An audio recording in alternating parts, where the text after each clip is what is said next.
water main break in the southwest has caused major flooding this evening. Plus, what's the future of the free fare zone in Calgary? Council has made a decision. And the Western Premier's Conference has wrapped up. We had a productive discussion sharing successes and lessons learned. The key takeaways from the meeting.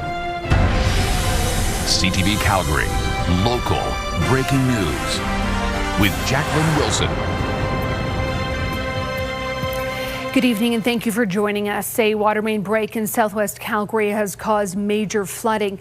The break happened just after 7 p.m. in the 100 block of Patina Park Southwest. The fire department used pumps and hoses to dam the water so it didn't impact properties. However, 2 homes sustained minor damage. At the peak, about 1 meter of water had accumulated in the street. The water to the area was shut off at about 8:45. Where the City of Calgary had been working on the water supply earlier in the day, probably late in the morning, they left and we noticed the street had buckled. It's almost like a small explosion under the street when it went off. And then the water kept coming and coming. 31 homes in the area will be without water for the next 24 hours. City Council has voted to defer a decision on the downtown C-Train free fare zone until next year. This means the free fare transit zone between City Hall and the downtown West Kirby stations, it will stay in place for now. The zone has been in place for more than 40 years, but city officials recommended getting rid of it, saying it could help boost the perception of safety and generate about $5 million per year. The mayor and councillors say the majority of people that they heard from wanted to keep the zone in place. Now to a shocking and unprovoked attack at a Northwest C-Train station. A Calgary woman was jumped just over a week ago. In an effort to rob her, her assailant punched her, knocking her down and knocking her out. The victim woke up in hospital badly injured. Her bruising is disturbing, but so is the suspect's long and violent criminal past. Here's Tyler Barrow. Around 7:30 p.m. on May 15th, Sandra Steffens was waiting on the Crowfoot C-Train platform heading to Tuscany. She remembers a woman running toward her and yelling, running at me, "Give me your bag. I'm not giving you my bag." And then she just started beating me. Steffens was left beaten, bruised, and emotionally broken. She was hit in the face, thrown to the ground, and kicked multiple times. She just kept on hitting me, and I don't know who saved me because I lost consciousness. She woke up in the hospital with broken ribs and a concussion. I was sitting there trying to get on a train, and I got beaten the shit out of me, and I'm 11 days later, and I can't even go back to work. Steffens spent 8 days in the hospital and will need facial reconstruction surgery. Calgary police have charged Brittany Jewel Mahenjan. The 34-year-old has an extensive history with police and the courts. She is scheduled to appear in court Wednesday on a number of offenses, including robbery, break-and-enter, and breach of probation. She was previously charged with aggravated assault after an incident at the Lions Park C-Train station in 2013. And in 2012, Mahenjan was convicted in what the court called a vicious beating death of her mother and sentenced to 5 years in prison. Steffens, disgusted and distraught by her experience, wants more done to make transit safe and advises riders to be ready for anything. Be aware of your surroundings, because your surroundings, you never know. For riders, the incident is a reality they live with. It makes me pretty uncomfortable because that could be anyone, could be me, could be someone I know. Sometimes I feel like I have to just keep my distance. In response to Steffens being attacked, the ward's councillor Kim Tyers says transit safety is an issue her office frequently is contacted for, adding, despite the city investing millions of dollars into safety initiatives over the past few years, we have yet to see meaningful impacts from that spending. She points to the need for new solutions. Tyler Barrow, CTV News, Calgary. A Canada-wide warrant is out for a man wanted in connection with the killing of a Calgary man. 25-year-old McCoy Niall is charged with murder after a man was fatally assaulted in Ogden. Niall is 6 feet tall, 154 pounds, with black hair, brown eyes. On March 25th, police responded to a report of a fight at a home on Crestwood Road Southeast. 28-year-old Dorthor Metkrajok was rushed to hospital where he died. Another man, 22-year-old Widal Bonmet, was previously charged with with second-degree murder in the case. Police say that speed may have been a factor in a fatal crash on Crowchild Trail overnight. A 35-year-old man died when his car hit a concrete barrier about 2 a.m. Police say he lost control while exiting onto Northland Drive Northwest. The vehicle flipped onto its roof and it caught fire. The man was thrown from the car and died at the scene. He was the only one in the vehicle. Well, a motorcycle rider suffered serious injuries after colliding with a semi this afternoon. It happened about 2:30 at the intersection of 61st Avenue and 68th Street in the southeast. 64th Ave was westbound, was still closed here tonight while police investigated. And the body of 25-year-old Pavlo Semchuk has been recovered from Johnston Canyon. The American tourist jumped off the cliffs and into the lower falls on May 1st. Parks Canada had to stop recovery efforts because the conditions were just too dangerous. But today, Semchuk's body was reported and recovered downstream the lower pool of the lower falls portion. It has been transferred to the RCMP. Well, Canada's western and northern premiers pushed past Alberta's separation talks to try to create a unified front in Kananaskis. The two-day conference wrapped up with some tensions between the provinces and some uncomfortable discussions, but a goal to set Canada on a path to economic certainty. Tyson Fodor reports. It was smile for the camera for Canada's western and northernmost premiers as a two-day summit in Kananaskis wrapped up. We had a productive discussion, sharing successes and lessons learned.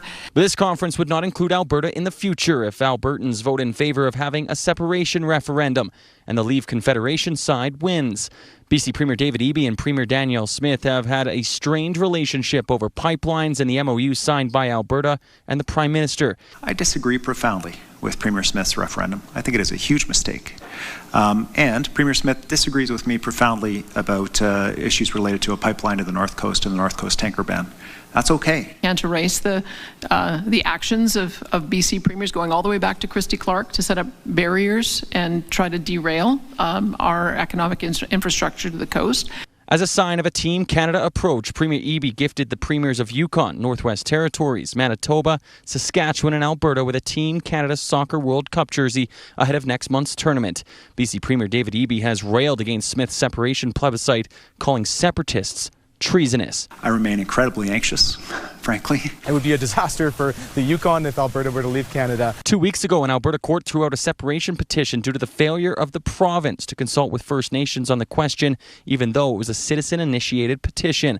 That caused friction with Manitoba Premier Wab Kinew and Smith. But we want to make sure that we have a very clear understanding of what the duty to consult really means and what it doesn't mean. And I think at the moment there's a lack of clarity on that. It is not up to the petition gatherers to fulfill the duty to consult. It is up to you as the Alberta government to fulfill the duty to consult. Why don't we hold off on this referendum talk for a year or two and see if we get these pipelines under construction? For political watchers, the meetings were a clear sign that federal cooperation can work, despite the tensions between leaders. This is the essence of democracy at its best, where those disagreements are frank and fraught sometimes, but that they yield agreement. Tyson Fedora, CTV News, Kananaskis Country. The premiers did commit to sending a strong message to Ottawa to get major projects built for a stronger Canada.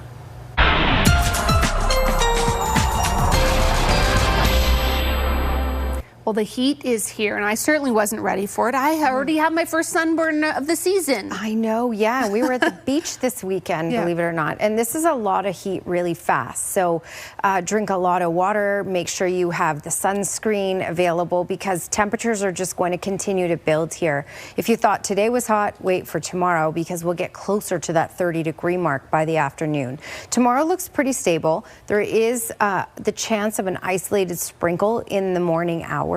But that will be very, very isolated. So some communities could see a couple raindrops. Then in the afternoon, a small chance of that as well, because most of the activity should stay to the west of the city. A high of 28 tomorrow, even warmer the next day. We'll talk about all these details coming up. Okay, sounds good. Thanks, Danielle. Well, are you planning on traveling more or less this summer? A new national survey shows what Canadians are thinking, plus how Calgarians could benefit.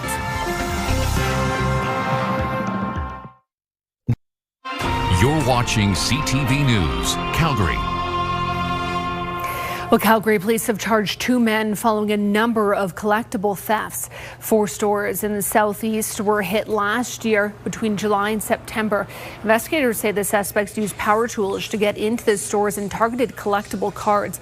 They also relied on stolen vehicles and then abandoned them after each incident.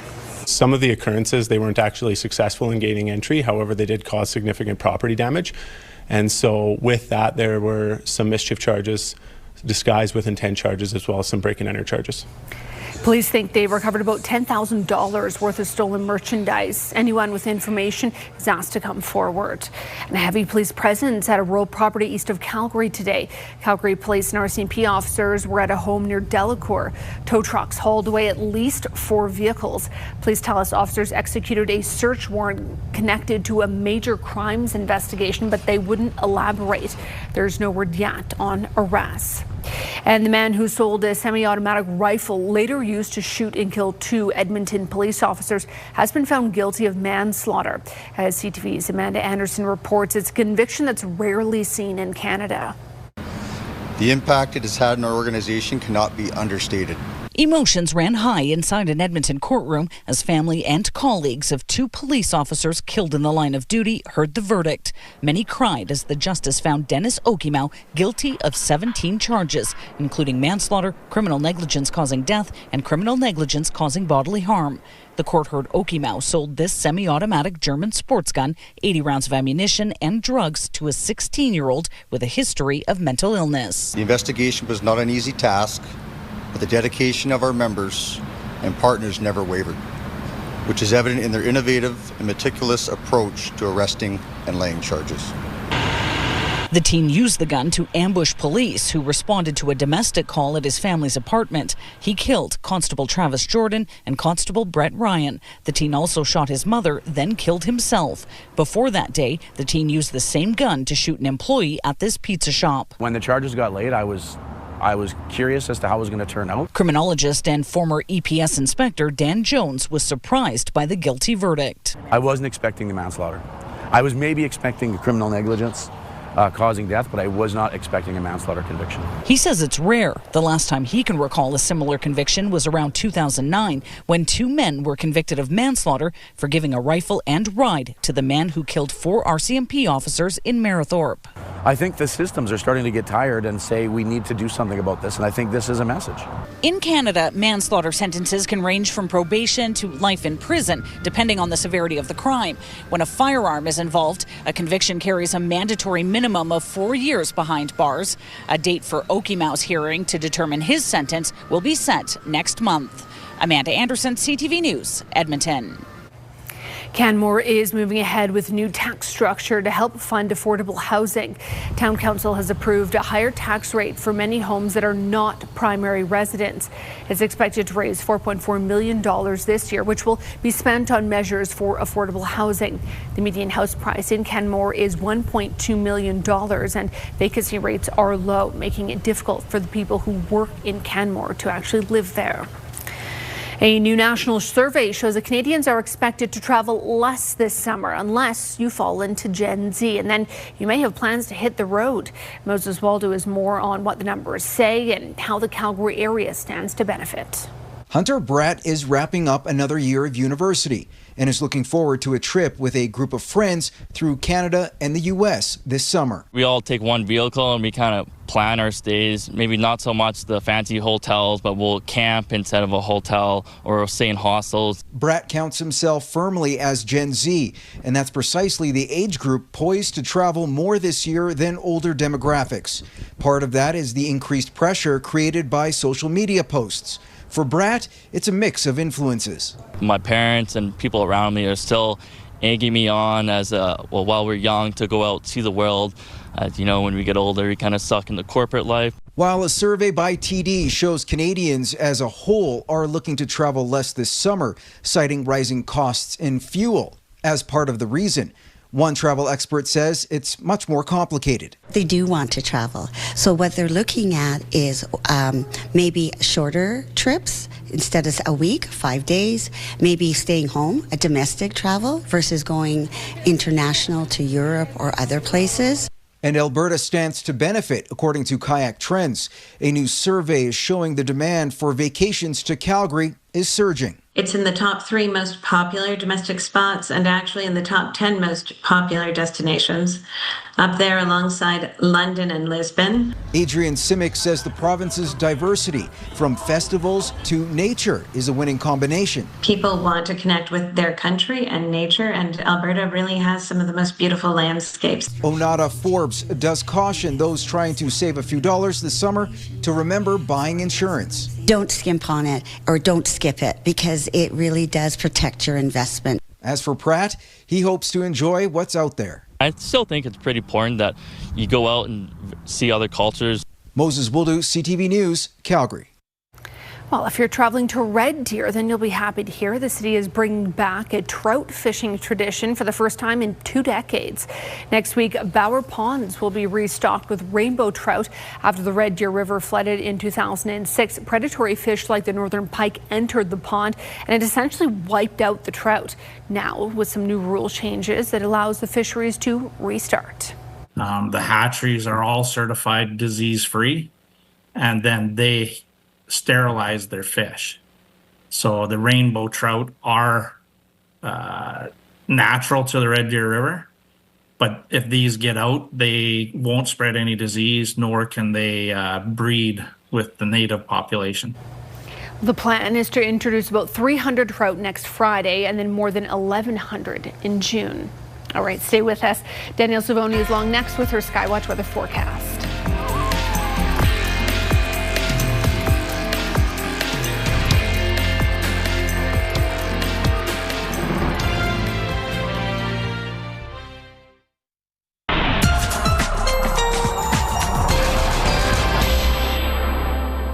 All right, excessive heat is the story for the rest of this work week. In fact, the heat is going to continue to build. We do have heat warnings in place, and we'll talk about that in a second. This is a look at daytime highs today. 35 in Medicine Hat, 33 in Brooks, 32 in Drumheller, 33 in Milk River. So southeastern Alberta, this corner here and off into parts of Saskatchewan, the hottest place in the country for today, and that will likely be the story tomorrow as well. So with it comes risk, of course. Even our overnight lows in these areas are in the high teens, so it's hard to get some relief from the heat even in the overnight hours opening the window if you don't have air conditioning. Foremost up through Medicine Hat over to Champion, Strathmore, Drumheller, and east into Saskatchewan is where we have the heat warning. So again, this is because we have the extremely high daytime highs, but then our overnight lows are in those high teens. Outside of this, in Calgary, for example, yes, we weren't too hot today. We were in those mid-20s, but we're going to get close to that 30 mark for Wednesday, Thursday, and Friday. We're just outside of the warning criteria for heat. We also had an active day today, and in some cases, more severe thunderstorm cells did develop. It was a little unstable, plus we had the heat as the fuel. All right, as we go through the overnight hours, continually pockets of rain possible and non-severe thunderstorms in the city right up until about 3:30 in the morning. We even have the small chance of some isolated sprinkles, even for your commute to work and school, 8:30, 9 a.m. This will be very, very isolated, though, and it will be very brief if you see it at all. And then it clears out. We will have some sort of thunderstorm activity start to develop off to the west, but it's stable enough that it will stay off to the west for tomorrow, so it shouldn't get any further east than Canmore. So Calgary should be in the clear for tomorrow. It's Thursday, though, that we're looking at another active thunderstorm day. Some of these cells could be more severe as well because we will have the instability. We'll also have that excessive heat. So especially up Highway 2. 28 degrees as our high for tomorrow. Small risk of any sort of thunderstorm development in Calgary. Most likely that will stay off to the west. A greater risk on Thursday later in the day and a high of 29. Still holding on to those high 20s for Friday. And then we'll crack the heat as we get into the weekend. That will drop to 19 degrees on Saturday. That will also come with about 10 millimeters of rain. Okay, thanks, Danielle. Law enforcement badges were handed out to several new four-legged recruits today. 10 dogs are now officers and ready to start work. 4 will be regular service dogs. 2 will be human remain detectors with city police. 4 dogs are drug detectors with Alberta sheriffs. As well, 1 horse named Archer is joining the Calgary Police Service. He's a unique addition to the force. We don't have a quarter horse cross in our team, so he adds a little bit of diversity within the mounted patrol team in our horse herd. And it's extremely celebratory because our member constable Raz Alexa officially trained this entire horse's career thus far. Well, dogs have been a part of the Calgary Police for over 60 years, and horses have been used since 1910. Opening up about men's mental health. After the break, we'll hear about a movement that started in one man's shed and is now so much more.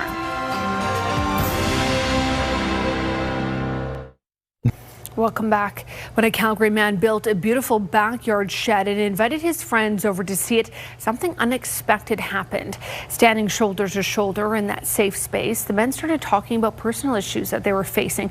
That sparked an idea for the shed owner, Kevin Halliday. Kevin Fleming explains. Kevin Halliday's podcast is called Shed Talk.